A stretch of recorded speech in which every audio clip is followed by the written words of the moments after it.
Hello, my name is Leontia Flynn and I'm going to read 4 poems for the John Hewitt Society's archive.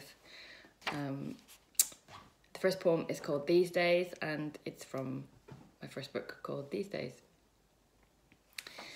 These days it seems I am winding my clock an hour forward with every second weekend, and the leaves on my Marc Chagall calendar flip as though they are caught in some covert draft. These days I haven't time for people on television or aeroplanes who say momentarily, meaning in just one moment. These days which are fairly unremarkable, light falls outside of the window on the red brick plains where the trees are coming into leaf. These are the days of correcting the grammar on library desk graffiti, the cheap, unmistakable thrill of breaking a copyright law. But these days, like Cleopatra's Antony, I fancy bestriding the ocean. These days I am serious. These days I'm bowled over, hearing myself say, 10 years ago this, 10 years ago such and such. Like the man left standing, his house falling wall by wall, in that black and white flick blurring headlong into colour. I'm going to read a poem called The Brontes from the radio, my last book. And it's about Emily Bronte, who died of tuberculosis just after agreeing to see the doctor for it.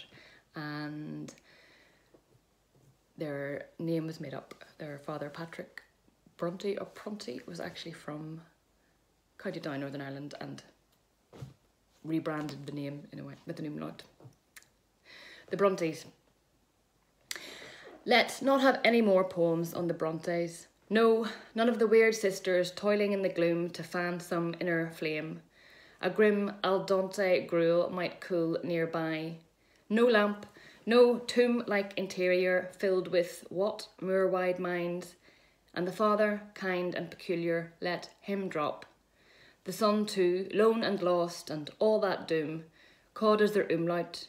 Reboot, Photoshop in particular, the grating nonchalance with which each contrived of some retro malaise, quite without warning, to be, presto, dead inside an hour.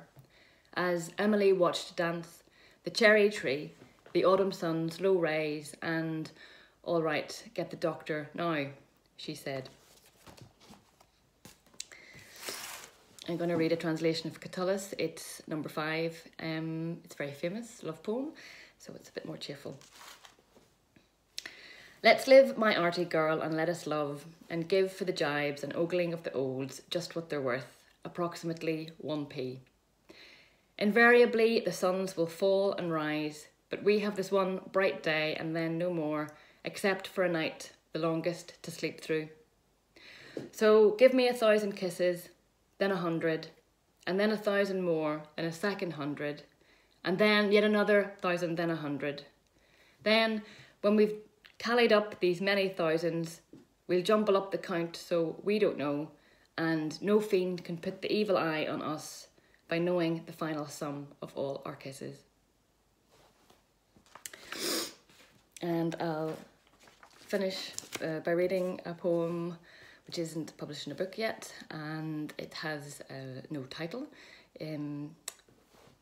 Its first line is its title, In the Municipal Pool, and it is, I suppose, about a way of being alone, which, as I'm recording this in February 2021, is kind of relevant, I suppose. In the Municipal Pool. In the municipal pool, beside the parenting room, where I go betimes to attend my inner child, water is falling from the closed communal showers. Clear, hot, chemical, moving, utterly free, steam ascends to the foam-white ceiling tiles. In the furthest stall, where the drain grids hiss, an Italian woman is chatting and laughing. She is what I imagine Elena Ferranti might look like naked, mature and handsome, at ease in our world of women without men. Clear, hot, chemical, moving, utterly free, the waters flow, are flowing and flown, as outside sun shines and history beats on the roof of the Gyneceum.